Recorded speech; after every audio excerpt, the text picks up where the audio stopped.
When we think of the people with illusions of grandeur for 2028 and the presidential campaign, names such as Newsom, Emmanuel, Buttigieg, Vance, Rubio, maybe Ocasio-Cortez, maybe Pritzker, most likely Harris are all tossed into the ring. However, a new name is out there that's adding a bit of ambiguity because he's saying it's there, possibilities are there, but where we're going, it may end up coming a bit short. And this is not so much because he thinks he's so great to be in the top job. He thinks there'll be some buyer's remorse on his current job that he's about to lose because of a Trump-backed candidate in Kentucky. This is Thomas Massie, who's reportedly filed paperwork connected to a potential 28 run for candidacy. It's officially for the House, but is open up to other races, maybe. Emphasizing he's not made his final decision on what his political future is. We know he's going to be out of the House in a few months because he just lost a primary, so that job is going to someone else. Maybe his Republican replacement, maybe a Democrat. But for right now, according to NBC News and an interview he did today, his filing allows him to begin laying organizational groundwork for continuing to evaluate whether he'll formally enter any race. Early filings like this are common among political considering what national campaigns are going on. And if he's running for the big office, it means fundraising, staffing, exploration, and legal preparation before that announcement. Let's talk about what he's done so far in his role in Congress. He's a liberal-leaning Republican. He has built a reputation for skepticism towards federal spending, surveillance expansion, military intervention, and centralized government authority. These are all things that Trump sort of loved. These are things he kind of hated, and which is why Trump put his backing behind someone else who was able to edge him out in the primary about a week ago. Massie often positions himself as an independent-minded constitutionalist, and he's willing to oppose both Democratic initiatives and Republican leadership to get what he wants, holding back the expansion of federal power. When it gets to be a bit too aggressive, he wants to rein it in. His voting record and public messaging have been something earned of a loyal following among many more libertarian and populist conservatives and some independents as well. But why does filing this paperwork matter? Because, A, he needs a job. He needs something to do, and he's going to put it out there so that while he puts his paperwork right now, it's a minimum that he wants to preserve his options for a national run. National being just for his state, which is national in that case, or a real national run for the big job. The move also keeps his name circulating for early 2028 political discussions, which can help build donor interest and media visibility. Maybe people see Massie out there and think, you know what, he's bigger than Kentucky. He might be the man we need on stage for the Republican convention. Analysts often view these preliminary steps as testing the waters, a true test for him, with efforts that allow potential candidates to measure support before committing fully to a campaign infrastructure. Now, if he enters either race, he would likely position himself as a more ideological libertarian alternative within the Republican Party, which is why he's no longer in Congress or won't be for months. His emphasis is on limited government, civil liberties, and fiscal restraint, which could appeal to voters skeptical of both establishment Republicans and more interventionist populist factions.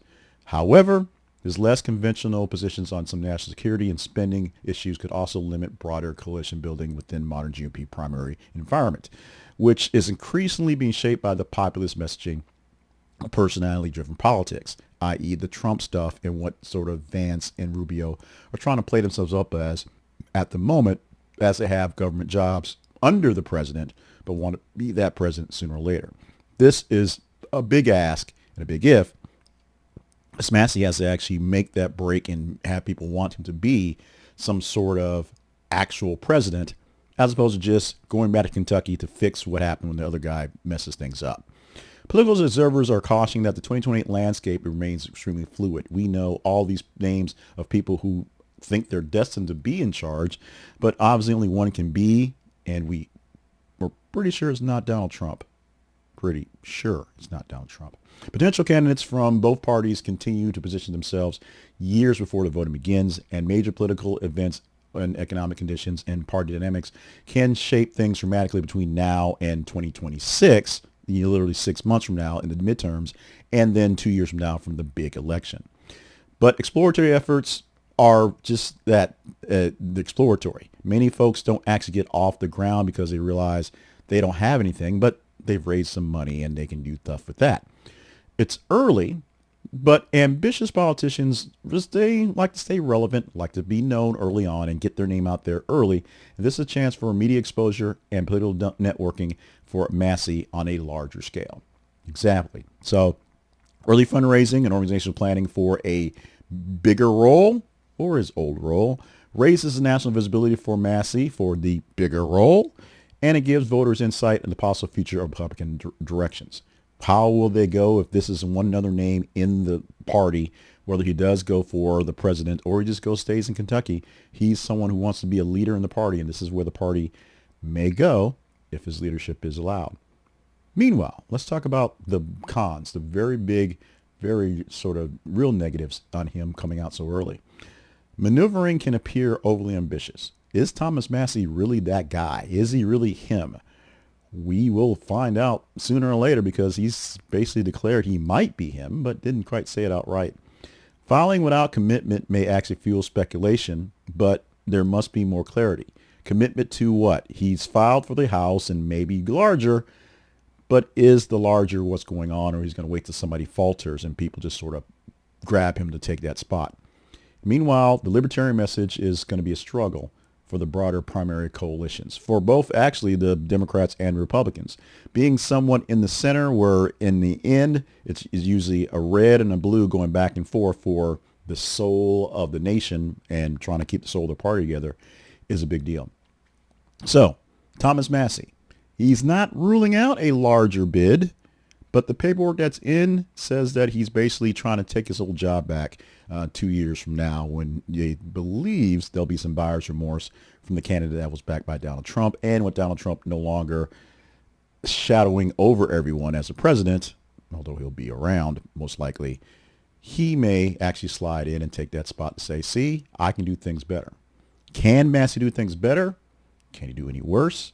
Is he one of the many names that you expect to see on the Wu-Tang Clan versions of both the Republican and the Democratic Party in the commentary and on the stage for the debates, where just a bunch of folks yelling into microphones, calling each other dumb names, and eventually coalescing together because it's all fake.